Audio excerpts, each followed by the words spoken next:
On the morning of January 24th, 1848, a carpenter named James Marshall is inspecting the water channel of a sawmill under construction on the American River in the foothills of the Sierra Nevada, working for a Swiss immigrant landowner named John Sutter, when he notices something glinting in the gravel at the bottom of the mill race.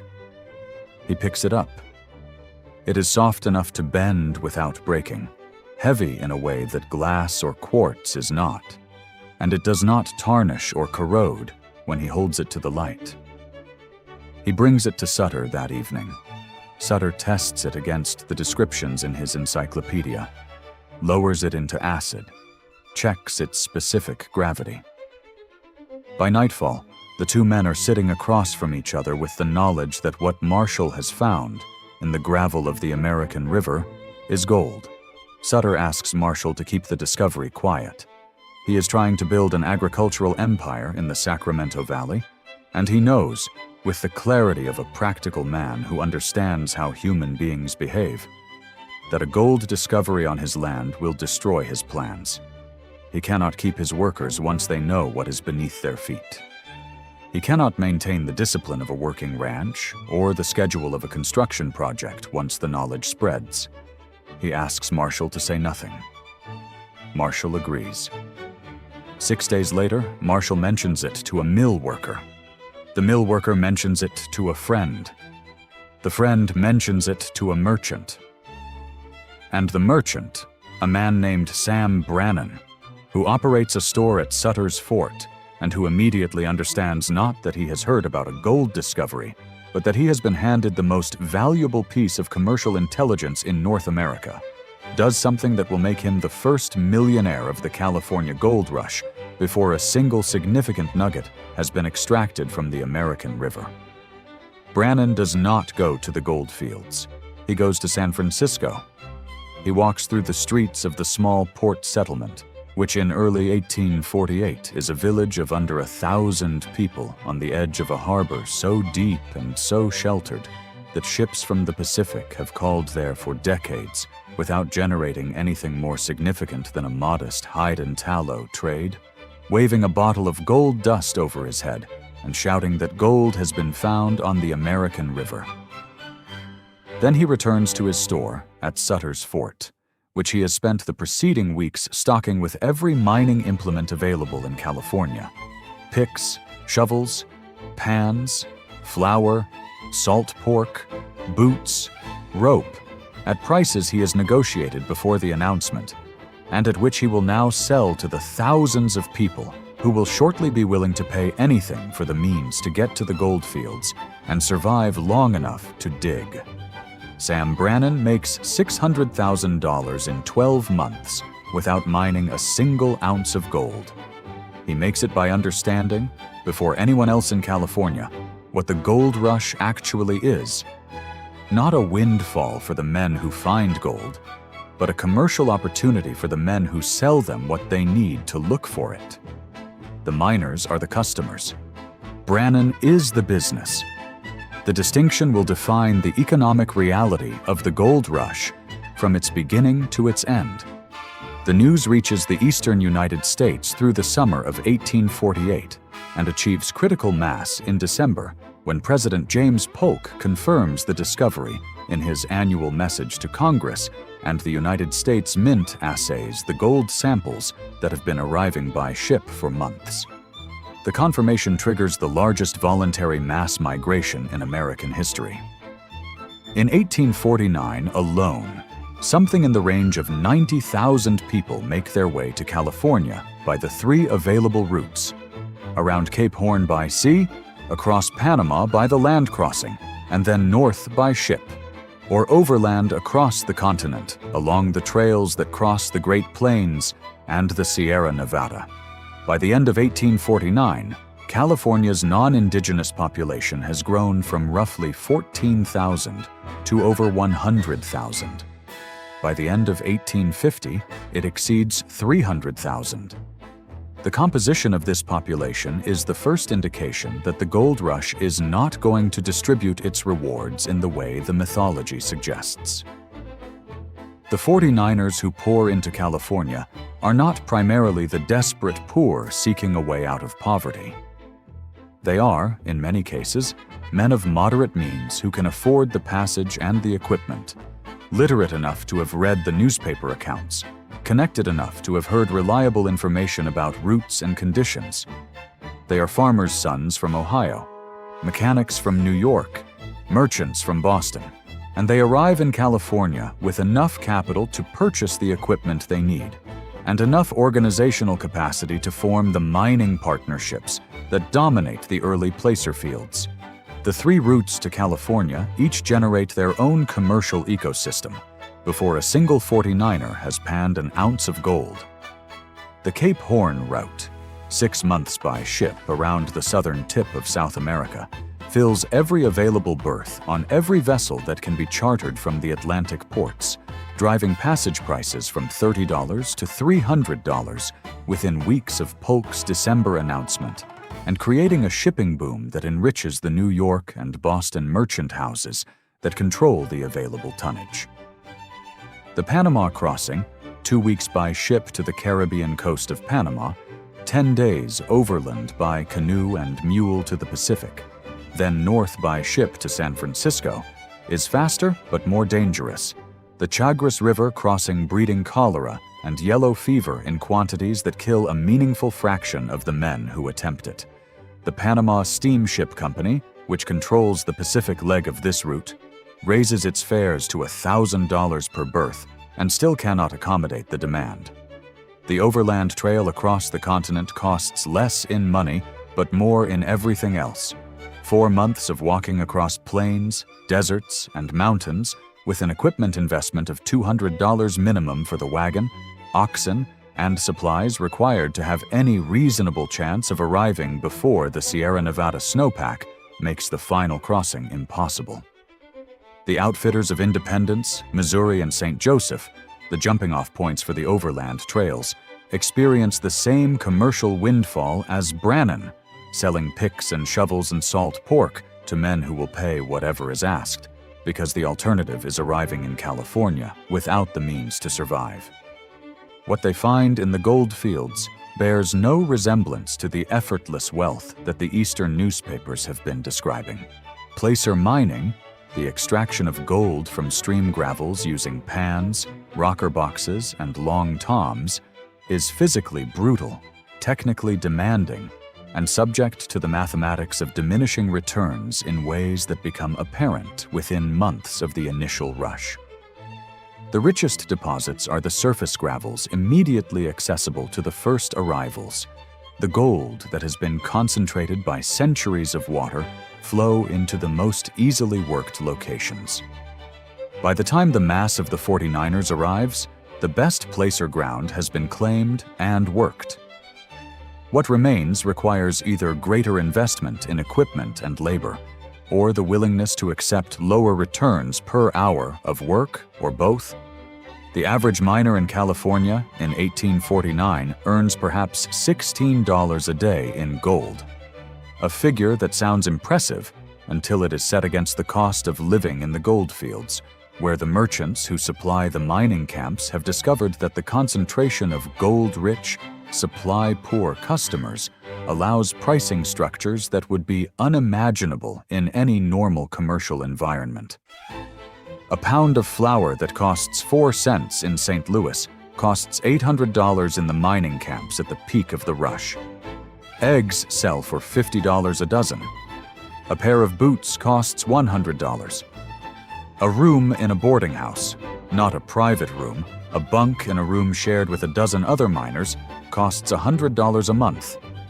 The miner who earns $16 a day in gold and spends 12 of them on food and shelter is accumulating wealth at a rate that will not cover his original investment in passage and equipment for months.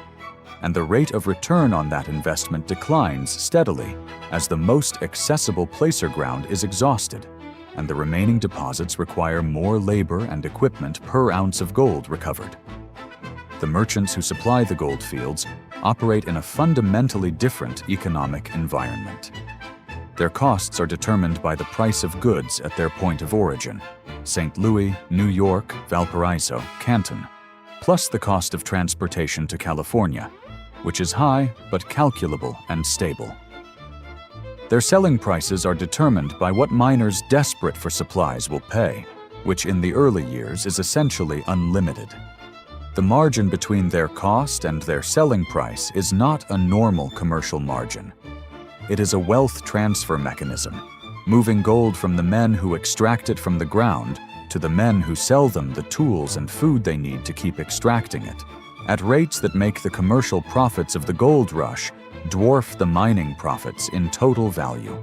Levi Strauss arrives in San Francisco in 1853 with a stock of dry goods intended for sale to the mining trade, and his observation that miners wear out their trousers faster than any other garment leads him to begin manufacturing work pants from denim, reinforced with copper rivets at the stress points, an innovation driven entirely by the specific physical demands of placer mining and sold at prices that the gold-rich but supply-poor mining population is willing to pay. The business he builds from this observation will outlast every gold deposit in California by a century and a half. He does not mine a single ounce of gold. Wells Fargo, founded in 1852, addresses the problem that the mining economy creates for anyone who has actually managed to accumulate gold: how to keep it safe, how to transport it to the banks and mints where it can be converted into currency or credit, and how to send the resulting money to family and creditors in the eastern states. The express and banking services that Wells Fargo develops to service these needs in the California goldfields create the commercial banking infrastructure of the American West, a network of offices, agents, and financial relationships that will function as the financial nervous system of the region long after the gold rush itself has ended. By 1853, the placer deposits that individual miners can work with hand tools are largely exhausted in the most accessible areas, and the gold rush enters a second phase that transforms its economic character entirely. Hydraulic mining, the use of high-pressure water jets to blast entire hillsides apart, washing the debris through sluice systems that capture the gold particles, replaces individual panning as the dominant extraction method. The hydraulic monitor, the nozzle that concentrates water pressure into a destructive jet capable of moving thousands of cubic yards of earth per day, requires capital investment that no individual miner can finance and engineering expertise that no 49er possesses.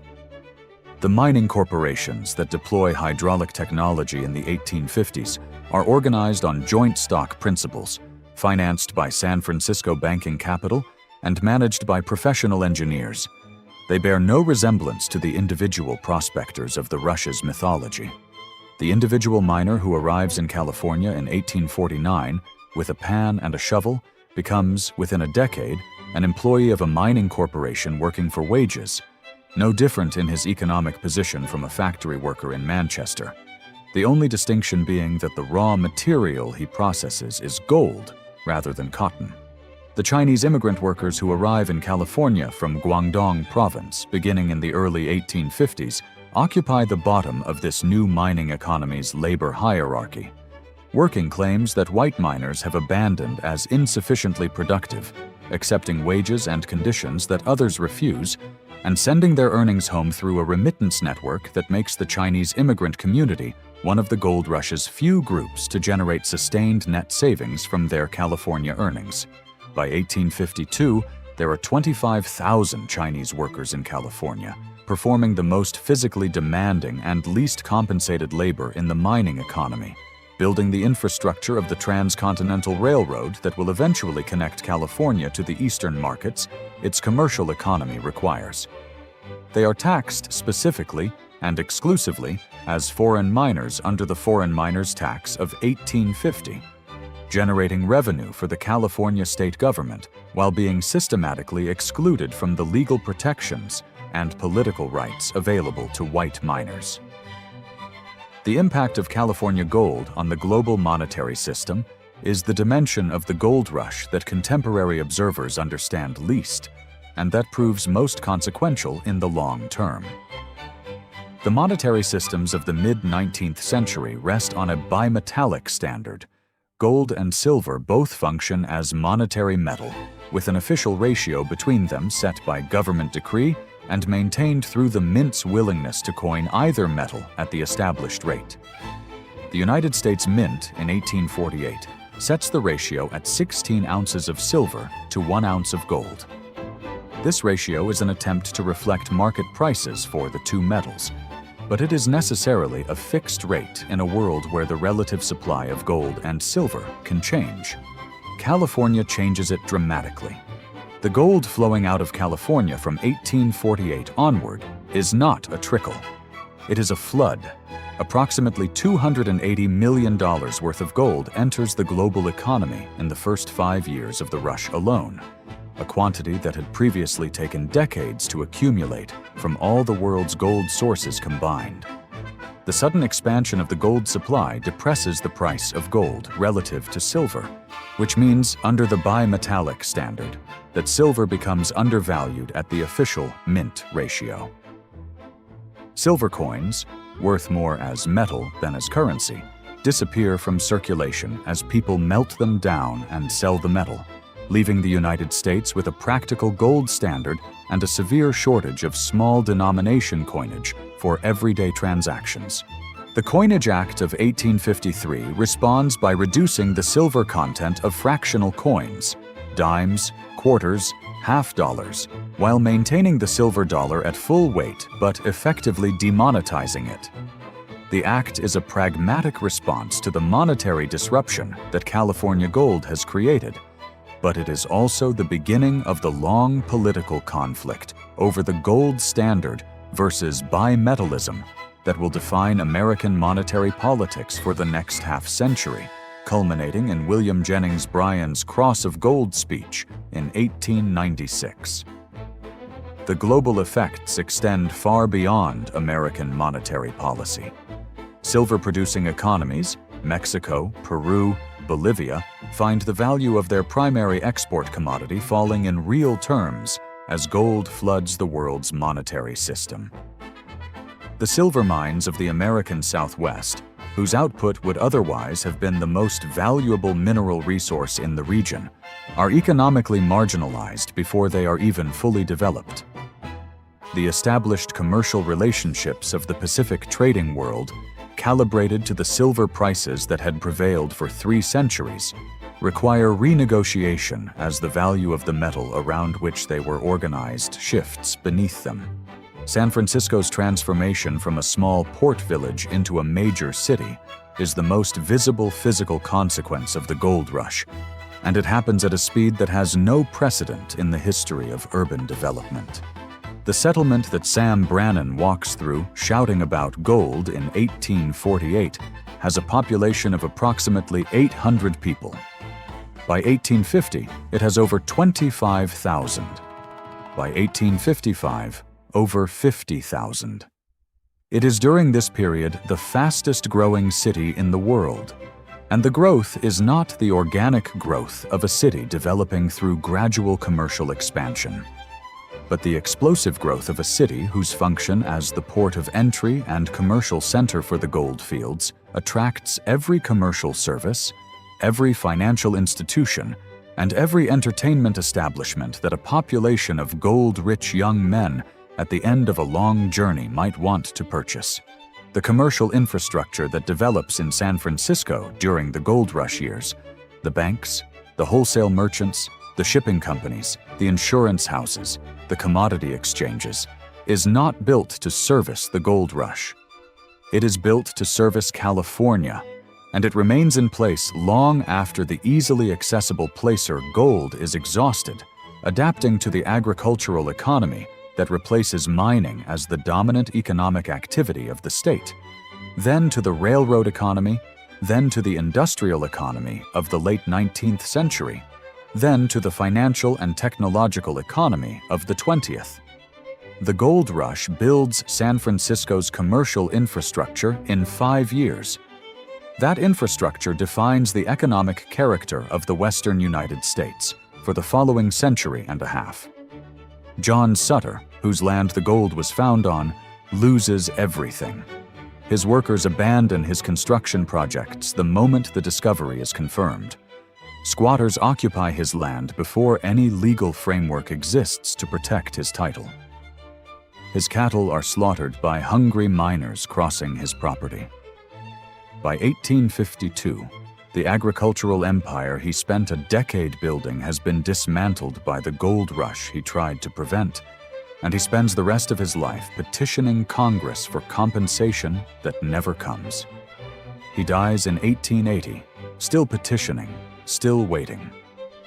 James Marshall, who found the gold and immediately knew what it would mean, fares no better.